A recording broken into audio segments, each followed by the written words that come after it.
ہیں۔ ایک بہن نے کویسچن کیا کہ عید میلاد النبی پر کیک وغیرہ ہمارے ہاں بنائے جاتے ہیں اور اس میں کبھی گنبد اور مینار بناتے ہیں، پورا مزار کا سے کیک بنا لیتے ہیں اور پھر اس کو کاٹتے ہیں، اور اسی طریقے سے بعض اوقات کیک کے اوپر لکھا ہوتا ہے عید میلاد النبی مبارک وغیرہ اور پھر اس کو کاٹا جاتا ہے۔ کیا یہ صحیح ہے یا نہیں؟ دیکھیں، اس میں دو چیزیں ہیں، ایک ہے کیک کا کاٹنا اور ایک ہے کہ اس طرح کی شبیہ بنا کر کاٹنا یا کیک پر لکھ کر پھر اس لکھے ہوئے کو کاٹنا، یہ دو الگ چیزیں ہیں۔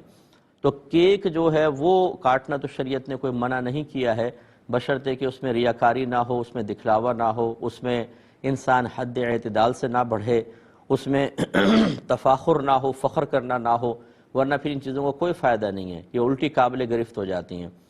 اور اگر اللہ کی رضا کی خاطر اور جیسے ہم عام کھانے وانا کھلاتے ہیں، چلیں لوگوں کو کیک کھلا دیا، کوئی حرج نہیں ہے۔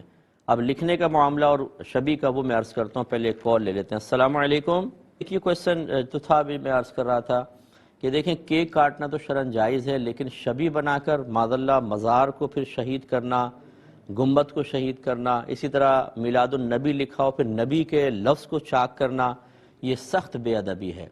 اس لیے سیدھا سادہ سا کیک بنائیں، اس پہ لکھیں کچھ نہیں، اور نہ اس طرح کی شبیہ بنا کے معاذاللہ اس کو چاک کریں، یہ بالکل صحیح نہیں ہوگا۔ صرف سمجھانے کی عرض کر رہا ہوں، آپ کے والد صاحب کی تصویر لے کے کوئی کینچی سے دو ٹکڑے کر دیں، آنکھیں ادھر اور پاؤں ادھر، تو آپ کو برا محسوس ہوگا یا نہیں ہوگا؟ حالانکہ آپ کے والد کے ساتھ ایسا نہیں کیا، ان کی پکچر کے ساتھ کیا ہے۔ اسی طرح شبیہ کے ساتھ کریں گے تو یہ مناسب چیز نہیں ہے۔